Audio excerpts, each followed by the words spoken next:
നമസ്കാരം. ഗൾഫ് വാർത്തകളുമായി നിഷി മണികണ്ഠൻ. UAE-യിൽ ജൂൺ മാസത്തേക്കുള്ള പെട്രോൾ, ഡീസൽ വില പ്രഖ്യാപിച്ചു.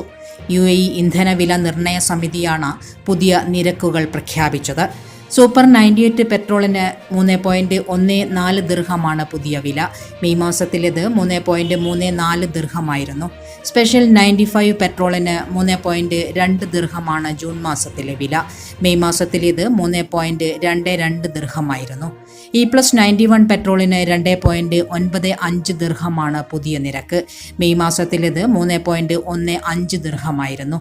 ഡീസൽ ലിറ്ററിന് 2.88 ദിർഹമാണ് പുതിയ വില. മെയ് മാസത്തിൽ ഇത് 3.7 ദിർഹമായിരുന്നു. UAE-യിൽ ഗൂഗിൾ പേ ആക്ടിവേഷന്റെ പേരിൽ തട്ടിപ്പ്. ആക്ടിവേറ്റ് ചെയ്ത പലരുടെയും അക്കൗണ്ടിൽ നിന്ന് പണം നഷ്ടമായി. പണം നഷ്ടപ്പെട്ടവരിൽ മലയാളികളും ഉൾപ്പെട്ടിട്ടുണ്ട്. തൃശൂർ സ്വദേശിക്ക് നഷ്ടപ്പെട്ടത് 5000 ദിർഹമാണ്. 5 തവണയായി ഉസ്ബെക്കിസ്ഥാനിൽ നിന്നാണ് പണം പിൻവലിച്ചിരിക്കുന്നത്. ഉടൻ തന്നെ ബാങ്കുമായി ബന്ധപ്പെട്ട് ഡെബിറ്റ് കാർഡ് ബ്ലോക്ക് ചെയ്തതിനാൽ കൂടുതൽ പണം നഷ്ടപ്പെട്ടില്ല. UAE-യിൽ താപനില ഉയരുന്നതായി റിപ്പോർട്ട്. വെള്ളിയാഴ്ച 50 ഡിഗ്രി സെൽഷ്യസിനടുത്താണ് താപനില രേഖപ്പെടുത്തിയത്.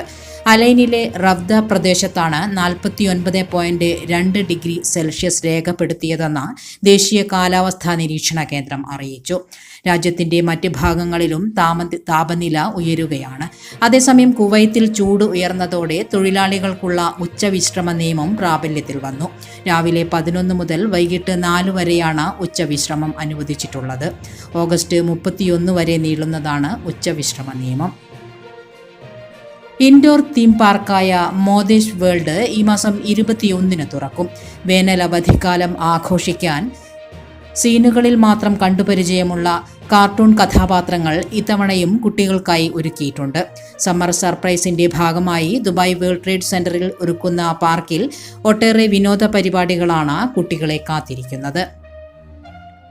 ഷാർജയിൽ ചെറിയ വാഹന അപകടങ്ങൾ റിപ്പോർട്ട് ചെയ്യുന്നതിന് 800-92 എന്ന പുതിയ നമ്പർ പുറത്തിറക്കി റാഫിദ് ഓട്ടോമോട്ടീവ് സൊല്യൂഷൻസ് കമ്പനി. ഷാർജ സർക്കാരിന്റെ കീഴിലുള്ള കമ്പനികളിലൊന്നാണിത്. ഷാർജ പോലീസിന്റെ സഹകരണത്തോടെയാണ് റാഫിദിന്റെ കോൾ സെന്റർ പ്രവർത്തിക്കുക. റാഫിദ് ആപ്പ് വഴിയും അപകടങ്ങൾ റിപ്പോർട്ട് ചെയ്യാം. ഖത്തറിൽ ഗതാഗത നിയമലംഘനങ്ങൾക്കുള്ള പിഴത്തുകയിൽ 50% ഇളവ് ജൂൺ 1 മുതൽ പ്രാബല്യത്തിലായി. ജൂൺ 1 മുതൽ ഓഗസ്റ്റ് 31 വരെയാണ് ഈ ആനുകൂല്യം നിലവിലുള്ളത്. എല്ലാത്തരം മോട്ടോർ വാഹനങ്ങൾക്കും ഇളവ് ബാധകമാണെന്ന് ആഭ്യന്തര മന്ത്രാലയം അറിയിച്ചിട്ടുണ്ട്. മന്ത്രാലയത്തിന്റെ മൊബൈൽ ആപ്പായ മെട്രാഷ് 2 മുഖേന പിഴത്തുക അടയ്ക്കാം. കുവൈത്തിന്റെ കിരീടാവകാശിയായി Sheikh Sabah Khalid Al Hamad Al Sabah സത്യപ്രതിജ്ഞ ചെയ്ത് അധികാരമേറ്റു. പിന്തുടർച്ച അവകാശ നിയമം അനുസരിച്ച് 71കാരനായ ഷെയ്ഖ് സബാഹ് ആയിരിക്കും കുവൈത്തിൽ അടുത്ത അമീർ. ഇതോടെ ഗൾഫ് വാർത്തകൾ സമാപിക്കുന്നു. നമസ്കാരം.